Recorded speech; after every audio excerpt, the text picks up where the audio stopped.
إن الحمد لله نحمده ونستعينه ونستغفره ونؤمن به ونتوكل عليه ونعوذ بالله من شرور أنفسنا ومن سيئات أعمالنا من يهده الله فلا مضل له ومن يضلله فلا هادي له وأشهد أن لا إله إلا الله وحده لا شريك له وأشهد أن محمدا عبده ورسوله أما بعد فإن خير الحديث كتاب الله وخير الهدي هدي محمد صلى الله عليه وسلم وشر الأمور محدثاتها وكل محدثة بدعة وكل بدعة ضلالة وكل ضلالة في النار. أعوذ بالله السميع العليم من الشيطان الرجيم. بسم الله الرحمن الرحيم. قاف والقرآن المجيد بل عجبوا أن جاءهم منذر منهم فقال الكافرون هذا شيء عجيب أإذا متنا وكنا ترابا ذلك رجل بعيد قد علمنا ما تنقص الأرض منهم وعندنا كتاب حفيظ بل كذبوا بالحق لما جاءهم فهم في أمر مريض أفلم ينظروا إلى السماء فوقهم كيف بنيناها وزيناها وما لها من فروج والأرض مددناها وألقينا فيها رواسي وأنبتنا فيها من كل زوج بهيج تبصرة وذكرى لكل عبد منيب ونزلنا من السماء ماء مباركا فأنبتنا به جنات وحب الحصيد والنخل باسقات لها طلع نضيد رزقا للعباد وأحيينا به بلدة ميتا كذلك الخروج كذبت قبلهم قوم نوح وأصحاب الرس وثمود وعاد وفرعون وإخوان لوط وأصحاب الأيكة وقوم تبع كل كذب الرسل فحق وعيد أفعينا بالخلق الأول بل هم في لبس من خلق جديد. قال الله تعالى في القرآن المجيد والفرقان الحميد. أعوذ بالله السميع العليم من الشيطان الرجيم. بسم الله الرحمن الرحيم. إن عدة الشهور عند الله 12 شهرا في كتاب الله يوم خلق السماوات والأرض منها 4 حرم ذلك الدين القيم. تمام تعریفیں اللہ رب العالمین کے لیے جو تمام جہانوں کا یک و تنہا خالق و مالک ہے، اور بے شمار درود و سلام اللہ کے آخری نبی حضرت محمد صلی اللہ علیہ وسلم پر. معزز حاضرین، اللہ رب العالمین نے قرآن کریم کے بارے میں ارشاد فرمایا وَبَيِّنَاتٍ مِّنَ الْهُدَى، اس میں واضح روشن بین دلیلیں. بین کہا جاتا ہے اتنی واضح اور روشن کہ ذرا سا بھی سوال نہ اٹھے، بالکل سامنے کی چیز سمجھ میں آ جائے، واضح کھلی ہوئی. اللہ نے ایسی دلیلیں اتاری ہدایت کی، رہبری کی اور رہنمائی کی. اب یہ رہبری اور رہنمائی جو ہے نیک کاموں میں کس طرح کرنا ہے نیکیاں اس میں بھی، اور برائیوں سے کس طرح بچنا بھی. اللہ تعالیٰ نے شیطان کے تمام حربوں کو بڑے ہی واضح انداز میں بیان فرمایا.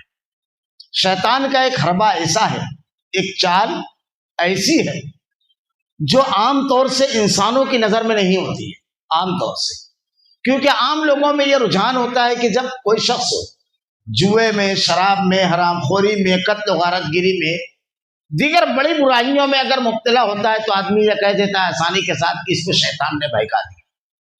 لیکن شیطان کی سب سے خطرناک چال یہ ہے کہ وہ برائی نہیں، صرف برائی نہیں بلکہ کبھی کبھی نیکی کے نام پر آدمی کو گمراہ کرتا ہے اور ہدایت سے دور کرتا ہے. اور اللہ رب العالمین بڑا رحیم و کریم ہے. اللہ نے اسی چال کو قرآن میں بیان فرمایا. حضرت آدم علیہ السلام کے واقعے میں آپ پڑھیں گے کہ حضرت آدم اور حوا جنت میں تھے. جنت میں کوئی ایسی جگہ نہیں تھی برائی کی، کیونکہ جنت نیکی اور نیکیوں کار لوگوں کی آماجگاہ ہے. جو لوگ گنہگار ہوں گے، جن کو اللہ تعالیٰ عذاب دے گا، عذاب کے بعد جب وہ جنت میں داخل ہوں گے تو اس سے پہلے سلسبیل نامیہ چشمے میں ان کو غسل کرایا جائے گا اور وہ بالکل نکھر کر نئے ہو جائیں گے. جنت نیکوکار لوگوں کے لیے ہے، کوئی برائی کی مقام اور جگہ نہیں ہے. وہ انعام ہے اللہ کے فرمانبردار بندوں کے لیے. وہاں جا کر کے اس نے کس طرح حضرت آدم اور حوا کو بہکایا، یہی وہ چال تھی. وہ جا کر کے حضرت آدم سے کہتا ہے، اللہ نے کہا تھا کہ اس درخت کے قریب نہ جانا، اس کا پھل نہ کھانا. حضرت آدم اور حوا سے کہتا ہے الا ان تکون ملکین اور تکون من الخالدین، کچھ نہیں ہوگا بس اگر اس کا پھل کھا لو گے تو آپ فرشتے بن جاؤ گے۔ فرشتوں کی جو خوبیاں ہیں اس میں خوبی یہ ہے کہ اللہ تعالیٰ نے ان کے اندر نافرمانی کا جذبہ ہی پیدا نہیں کیا ہے۔ جتنا بتایا جاتا ہے بس اتنا کرتے ہیں، وہ نافرمانی کرتے ہی نہیں ہیں۔ اللہ نے ان کے اندر وہ جذبہ ہی نہیں رکھا ہے۔ تو اللہ کی نافرمانی کس نام سے کروا رہا ہے؟ الا ان تکون ملکین، فرشتے ہو جاؤ گے۔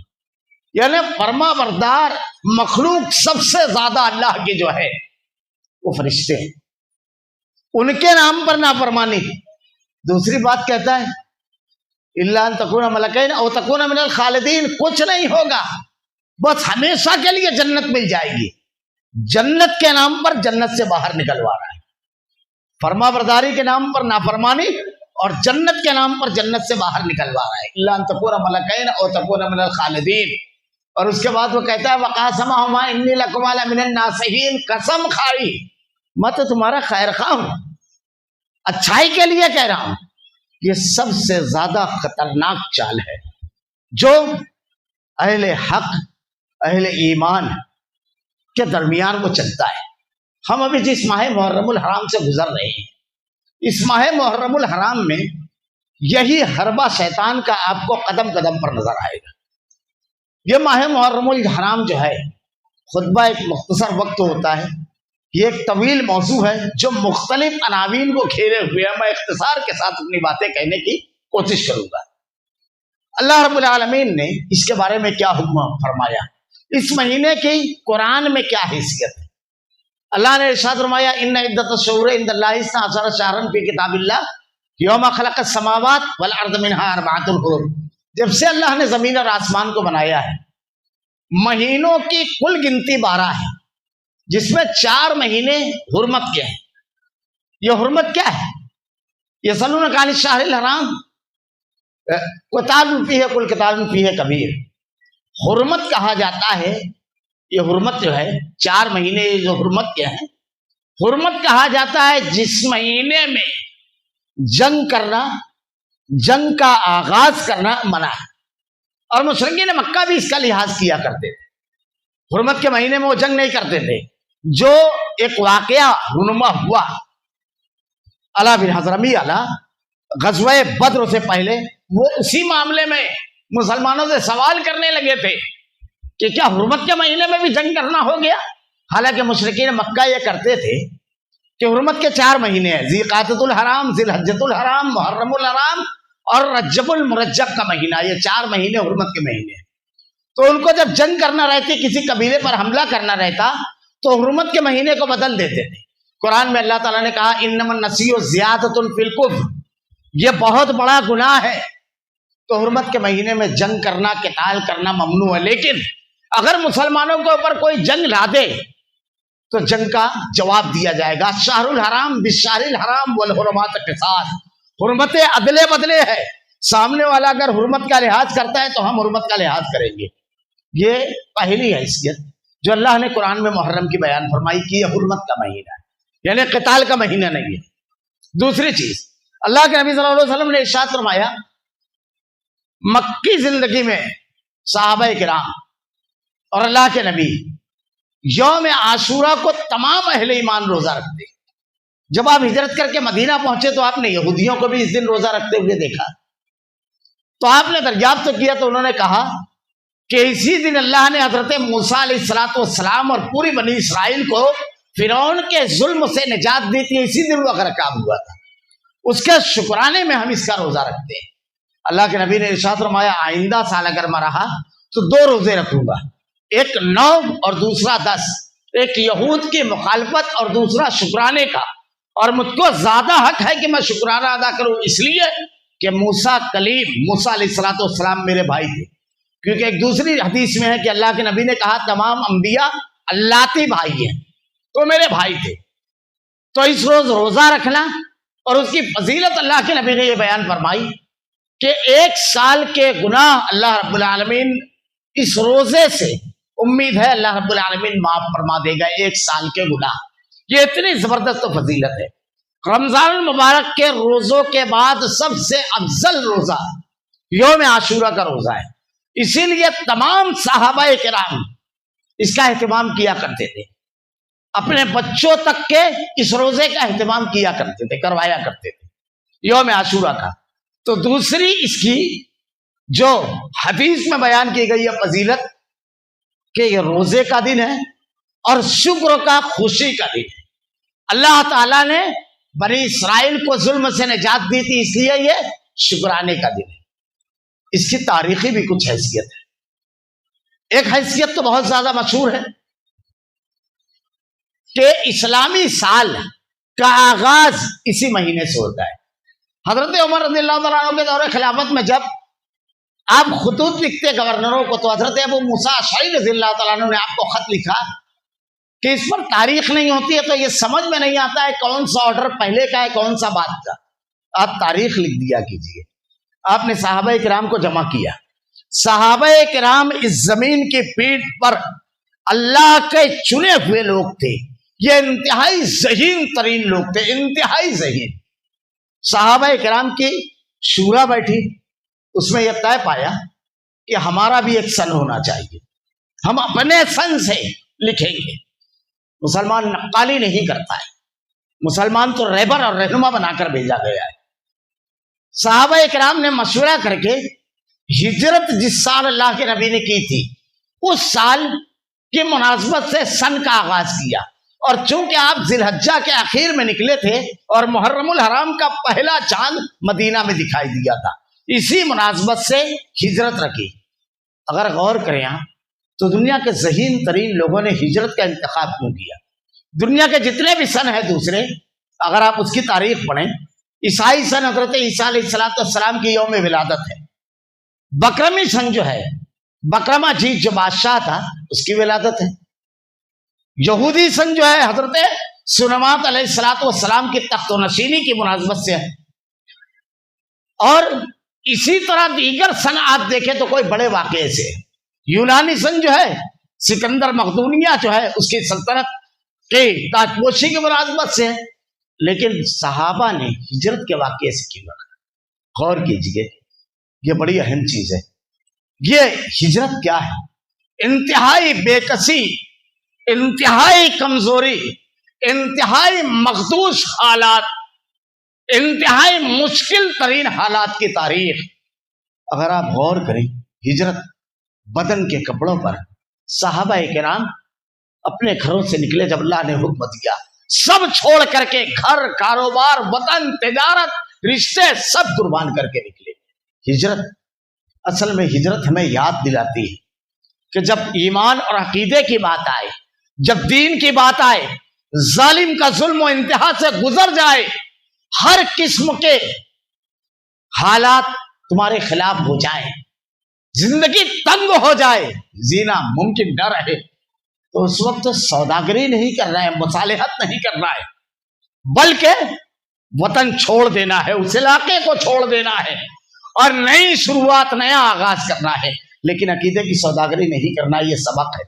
اگر میں ہجرت کے واقعات بیان کرنا شروع کروں کہ کن اذیت ناک حالات سے 13 سال اللہ کے نبی اور صحابہ کرام گزرے۔ حضرت سمیہ اسلام کی پہلی شہیدہ، ابو جہل کہتا ہے بول عقیدہ چھوڑے گی یا دین؟ اللہ اپنی بے شمار رحمت نازل فرمائے، ارشاد فرماتی ہے بڑی چھوٹی چیز تم نے عقیدے کے سامنے مانگ لی، شرمگاہ پر برچھی ماری شہید کر دیا۔ حضرت خباب آگ پر لٹا دیا گیا۔ حضرت عمر رضی اللہ تعالیٰ عنہ کے دور خلافت میں مرتبہ بیٹھے ہوئے تھے، آپ کی پیٹھ پر سے چادر ہٹی، دیکھا تو پیٹھ ایسی تھی جیسے کیچڑ ابڑ کھبڑ ہو کر سوکھ جائے ایسا۔ آپ نے پوچھا خباب یہ کیا ہے؟ آپ نے ارشاد فرمایا امیر المومنین، مکی زندگی میں ایک مرتبہ آگ جلا کر کے مجھ کو اس پر سلا دیا گیا، جب میرا گوشت تو جلا، میری چربی پگھلی بدن کی تو وہ آگ بجھی، یہ اسی کے نشانات۔ حضرت بلال حبشی کو تبتی ہوئی ریت پہ لٹا دیا جاتا، اللہ کے نبی گزر رہے، پورے خاندان کو سزائیں دی جا رہی ہے۔ اللہ کے نبی کہتے ہیں صبر یا آل یاسر ان موعدکم الجنہ، صبر کرو اے اہل یاسر، تمہارے لیے جنت ہے۔ یہ زنجیرہ، نہدیہ، ام بیس کی لونڈیاں تھی، پانی میں ڈبکی دی جاتی، اذیت ناک مار سے مارا جاتا، اذیت ناک۔ اللہ کے نبی نماز کی حالت میں آپ کے سر پر اوجھ رکھ دی گئی. عقبہ بن ابی معیط نے آپ کے گردن میں رسی چادر ڈال کر ایسے گھمایا کہ آنکھیں ابل پڑی. ابو بکر صدیق بچانے آئے تو اتنا مارا گیا کہ پورا چہرہ سوج گیا, ناک آنکھ اس کا فرق سمجھ میں نہیں آ رہا تھا. جہاں سے بال پکڑتے پورا بال نکل جاتا. 3 سال سے میں بھی تعلیم میں بائیکاٹ رہا اہل ایمان کا. چاول کے ایک دانے اور روٹی کے ایک ٹکڑے کے لیے ترستے رہے. درختوں کی پتیاں کھا کر کے وقت گزارا. مشرکین مکہ کے کلیجے دہل جاتے جب ماں کی گود میں بچے مل ملا کر دودھ کے لیے روتے. یہ اذیت نہ کیا جو صحابہ کرام نے خالص صرف اسلام کے لیے, صرف دین کے لیے, ہمیں یاد رہے, ہمیں وہ قربانیاں یاد رہے, تاکہ جب عقیدے کا معاملہ ہو وہی حوصلہ دے وہ قربانیاں ہمیں عقیدے کو قربان نہ کرے, سب قربان کر دیں. ہجرت یہ ایک اس کا تاریخی پس منظر ہے. ایک پس منظر جو ہمارے ہاں بہت مشہور ہے, واقعہ کربلا. یہ واقعہ کربلا جو ہے اس کا تعلق اسلام سے نہیں ہے, اسلام سے اس کا کوئی تعلق نہیں. کس طرح؟ اللہ کے نبی صلی اللہ علیہ وسلم کے دور میں 10 ہجری میں جب آپ نے حج کیا تو اللہ نے قرآن میں آیت نازل فرمائی, الیوم اکملت لکم دینکم واتممت علیکم نعمتی ورضیت لکم الاسلام دینا. اسلام آج تمہارے لیے مکمل کر دیا اللہ تعالیٰ نے دین کو, اور اللہ تعالیٰ اس پر راضی ہے. اللہ کے نبی کے دور میں دین مکمل ہو گیا. اللہ کے نبی اس دنیا سے 10 ہجری میں رخصت ہوئے. اللہ کے نبی کے دنیا سے جانے کے 51 سال بعد سن 61 ہجری میں واقعہ کربلا ہوا. اسلام مکمل ہونے کے 51 سال بعد یہ واقعہ ہوا. اس واقعے کو جس طرح بیان کیا جاتا ہے, جتنی رنگامیزی اور جتنا جھوٹ اس میں داخل کیا گیا ہے اور مسلمانوں میں مشہور کر دیا گیا ہے, اس کے پیچھے ایک بہت بڑی سازش ہے. اصل میں واقعے میں رنگامیزی اور یہ سب ایک خاص منصوبے کے تحت کیا گیا. وہ منصوبہ مسلمانوں کو اسلام کے خلاف کام کروانا اور وہ تمام چیزیں مسلمانوں سے کروانا جس میں اسلام نے منع کیا ہے اور جو بالکل کفر اور شرک تک لے جانے والی ہے. میں بہت اختصار سے واقعہ کربلا بیان کرتی ہوں, بہت اختصار سے. ہمارے یہاں یہ مشہور ہے کہ یہ کفر اور اسلام کی جنگ ہے. ایمان داؤ پر, اسلام داؤ پر لگا ہوا تھا. یزید کے دور میں 60 صحابہ کرام نے یزید کے ہاتھ پر بیعت کیا تھا, 60. اور اس میں معمولی نہیں, اللہ کے نبی صلی اللہ علیہ وسلم کے خانوادے کے لوگ, عبداللہ ابن عباس, یہ تمام لوگ بھی تھے اللہ کے نبی کے خانوادے کے, صحابہ کرام تھے. خیر وہ ایک الگ بحث ہو جائے گی. ہمارے یہاں یہ کہا جاتا ہے کفر اور اسلام کی جنگ تھی, اسلام داؤ پر لگا ہوا تھا. حضرت حسین رضی اللہ تعالیٰ عنہ اپنے پورے خانوادے کے ساتھ اسلام کو بچانے کے لیے نکلے اور کربلا میں شہید ہو گئے, پورا خاندان سوائے زین العابدین کے. یہاں پر صرف اتنا کہوں گا کہ حضرت حسین رضی اللہ تعالیٰ عنہ جنگ کے لیے نکلے ہی نہیں تھے. تاریخ کے کسی بھی زاویہ سے اس کو ثابت نہیں کیا جا سکتا کہ آپ کا مقصد جنگ تھا. حتیٰ کہ رازی بھی نہیں لکھ سکتا اس کو. اس لیے پہلی چیز میں اشارے دیتا چلوں, یہ جنگ کا مہینہ نہیں ہے, لیکن رازی ہم سے ہر وہ کام کرواتا ہے جو اسلام کے خلاف ہے, کیونکہ رازیت اسلام کے سامنے بالکل ایک پیرالل مذہب ہے.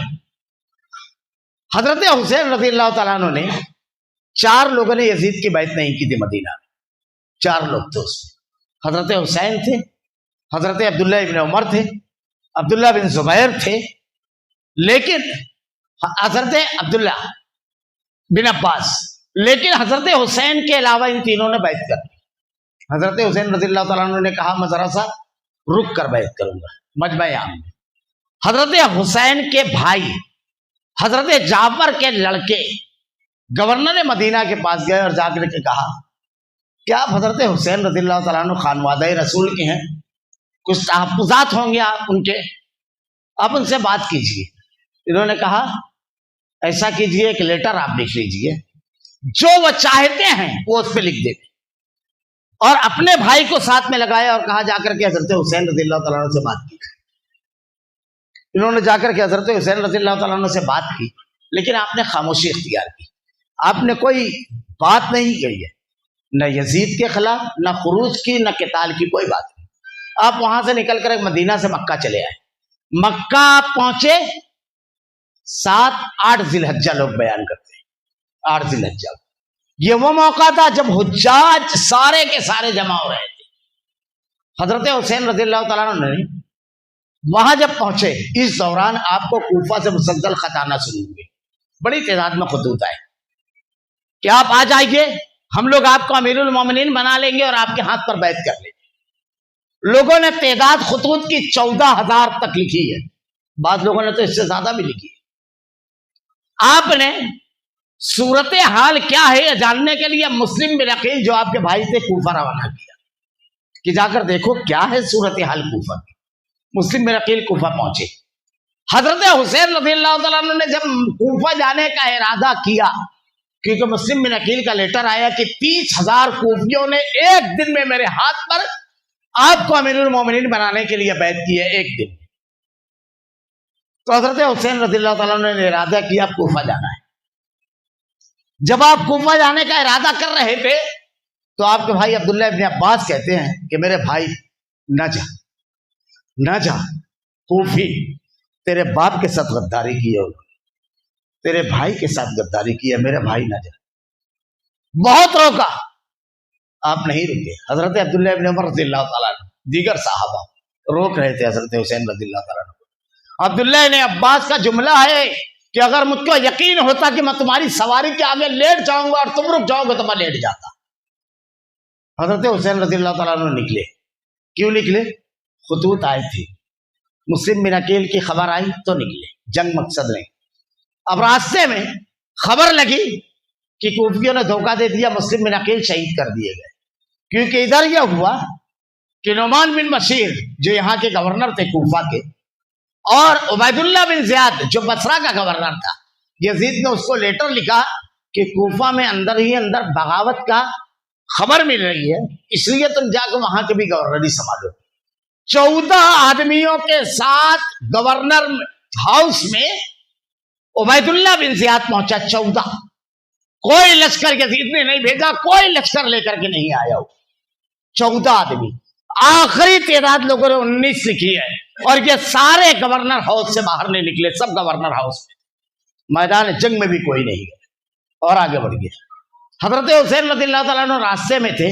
آپ کو خبر لگی کہ کوفیوں نے حضرت مسلم بن عقیل کو شہید کر دیا. میں شارٹ کر رہا ہوں واقعے. جب آپ کو خبر لگی تو آپ نے کہا واپس چل. خاندان کے لوگوں نے کہا نہیں، ہم مسلم بن عقیل کے قتل کا قصاص لیں گے. حضرت حسین رضی اللہ تعالیٰ عنہ نے کہا جو تمہاری رائے وہ میری رائے، چلو ساتھ چلتے. اب یہاں سے کس لیے چل رہے ہیں؟ قصاص کے لیے. اپنے بھائی نکلے تھے کس لیے؟ ان کے خطوط پر. کب اسلام داؤ پر لگا؟ کب کفر اور اسلام کا معرکہ؟ کب؟ اصل میں رافضی آپ کو یہ بتاتا نہیں ہے، بلکہ بدر بھلاتا ہے. بدر کا دن تھا جب اللہ کے نبی نے بدر کے میدان میں یہ جملہ کہا تھا کہ اے اللہ، یہ ہے میری کل جمع پونجی، اگر یہ ختم ہو گئی تو قیامت تک کوئی تیرا نام لینے والا نہیں رہے گا. اور میرے پاس وقت رہا تو میں بتاؤں گا. انسانی نہیں، اسلامی تاریخ کا سب سے عظیم مارکا ہے بدر، سب سے عظیم مارکا. رافضی آپ کو کربلا بتاتا نہیں ہے، بدر بلاتا ہے. کیونکہ بدر میں جو ہوا تاریخ نے کبھی نہیں دیکھا، نہ اس زمین کی پیٹھ نے، جو اس نیلگو آسمان نے کبھی وہ منظر دیکھا. بدر میں جو ہوا. بدر کیا ہے؟ چند جملوں میں سن لیجئے بدر کیا ہے. بدر اللہ نے آسمان سے جھانک کر ارشاد فرمایا بدر کے جتنے شرکا ہیں سب جنتی، ان کا کسی عمل پر کوئی گرفت نہیں. بدر کیا ہے؟ ایک ایسا معرکہ کہ آدمی کا کلیجہ کانپ جائے. میں 2 لائن میں صرف 1-2 منٹ میں بتاتا ہوں بدر کیا ہے، ورنہ سب سے عظیم مارکا. بدر میں وہ لوگ کھڑے تھے جنہوں نے اپنا سب کچھ قربان کر کے ہجرتیں کی تھی. اب جب میدان جنگ میں کھڑے ہوئے تو کس کے سامنے کھڑے ہوئے تھے؟ بدر صرف یہ نہیں ہے کہ ادھر کم تھے ادھر زیادہ، ایسا بہت ہوا ہے تاریخ میں. کم من فئۃ قلیلۃ غلبت فئۃ کثیرۃ باذن اللہ. اللہ نے بارہا چھوٹے گروہ کو بڑے گروہ پر فوقیت دی، فتح دی. یہ نہیں ہے کہ اس میں 14 صحابہ شہید، سورما مسکراتے ہوئے جان دیتے ہیں، لیکن بدر میں جو ہوا تاریخ نے کبھی وہ منظر نہیں دیکھا. میں ہلکا سا اشارہ دے رہا ہوں، بدر میں صحابہ کرام اپنے خون کے مقابل کھڑے تھے. اشارہ صرف دے رہا ہوں. اس طرف کھڑے تھے حضرت حذیفہ، سامنے کھڑا تھا آپ کا باپ عتبہ، سامنے کھڑا تھا آپ کا چچا شیبہ، سامنے کھڑا تھا آپ کا بھائی ولید. اس طرف کھڑے تھے مصعب ابن عمیر، سامنے کھڑا تھا آپ کا بھائی عزیر ابن عمیر. اس طرف کھڑے تھے ابو عبیدہ بن جراح، سامنے کھڑا تھا آپ کا باپ. اس طرف کھڑے تھے اللہ کے نبی، سامنے کھڑا تھا آپ کا داماد.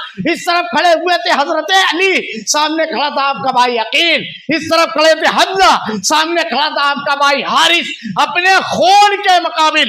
اس طرف کھڑے تھے ابو بکر صدیق، سامنے کھڑا تھا آپ کا بیٹا عبد الرحمن. اپنے خون کے مقابل کھڑے تھے. اور صرف یہ نہیں، کھڑے ہوئے ابو عبیدہ نے اپنے ہاتھوں سے اپنے باپ کو مارا، حضرت عمر نے اپنے ہاتھ سے اپنے ماموں کو مارا.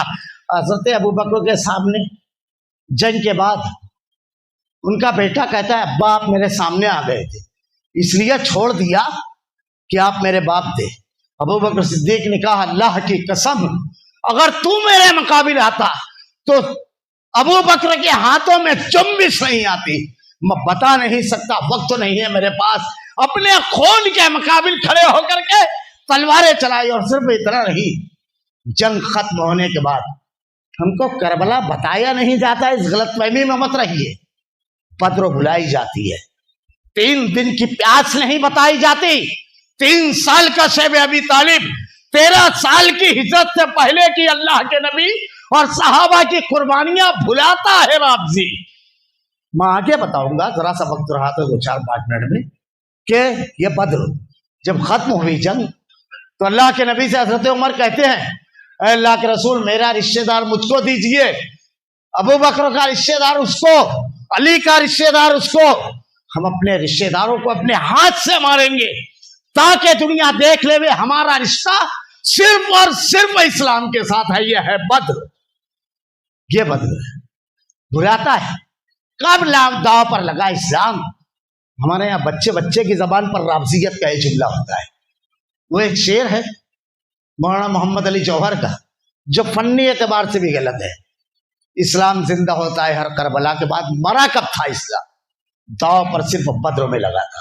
خیر، اب یہاں سے میدان کربلا جب پہنچے حضرت حسین رضی اللہ تعالیٰ عنہ، تو وہاں جب پہنچے تو اگر آپ تاریخ پڑھیں، دنیا کے عظیم مذہبی اور فرق اور ادیان کے ماہر علامہ احسان علیہ ظہیر کہتے ہیں کہ اگر دیکھا جائے تو دن کچھ چڑھا تھا، جنگ شروع ہوئی، یعنی سمجھ لو ہمارے وقت کے حساب سے 10-11 بجے، اور ظہر تک معاملہ ختم. 14 آدمی سامنے کے لشکر کے مارے گئے، ادھر کے پورے شہید کر دیے گئے. اتنی دیر کا معاملہ ہے. یہ دریائے فرات، یہ پیاس الاتش اچھا ہے زمین پر ہے.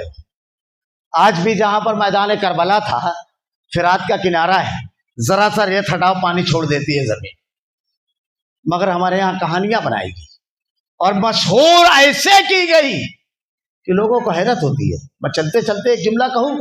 واقعہ کربلا کے بعد حضرت حسین اور حضرت یزید کے خاندان میں 18 رشتے ہوئے، ادھر کی لڑکی ادھر، ادھر کی لڑکی ادھر. کب کفر اور اسلام کی جنگ؟ یہ ہوا کہ حضرت حسین اور آپ کے خانوادے کو شہید کیوں کیا گیا؟ وہ جو خطوط لکھے تھے ہم لوگوں نے، حضرت حسین بہت ذہین تھے، وہ پورے خطوط لے کر نکلے تھے، اور لوگوں نے لکھا ہے آپ کا ارادہ حضرت حسن والا تھا. بعض لوگوں نے لکھا ہے یہ باغیوں کو بغاوت آپ ہی توڑ سکتے تھے، آپ حکومت کے لیے بھی نہیں گئے تھے. کیوں کہ کربلا کے میدان میں آپ نے 3 شرطیں پیش کی. یزید نے کوئی لشکر نہیں بھیجا، کوئی ایک شخص ہو